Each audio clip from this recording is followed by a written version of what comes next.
はい、練習の2回目ですけども、春よ来いのイントロとサビが前回、撮影した部分ですけども、それから1週間ですね、A メロと B メロの部分もちょっと練習してみました。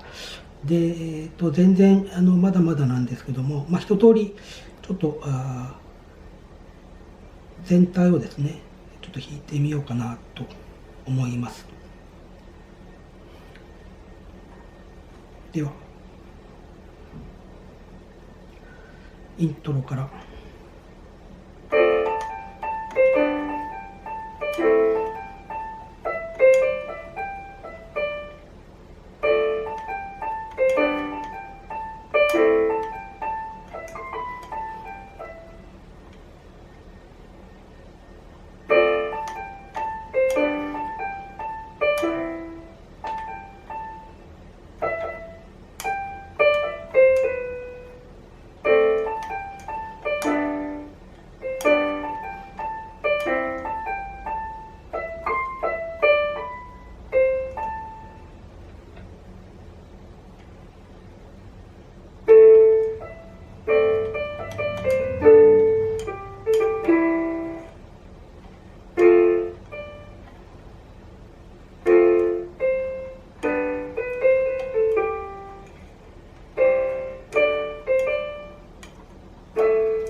はい、とりあえず、今はこんな感じですかね。うまくいく時もあるし、こんな感じで引っかかりながらですね、今練習をしてます。でやっぱり難しいのは左手が従来は、この3つのコードを繰り返してるだけだったんですけども、今回は、もうちょっとコードがたくさん出てくるのと、やっぱり指の運びがですね難しいところがありました。どっからいこう。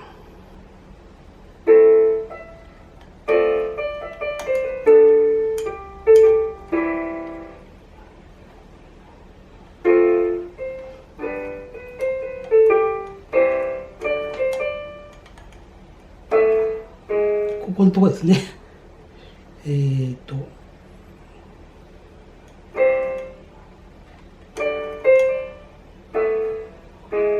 ここのところが指が今までは1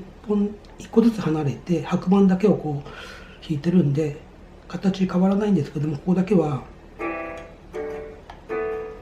っていうふうにすごく指の運びが難しいような感じでした。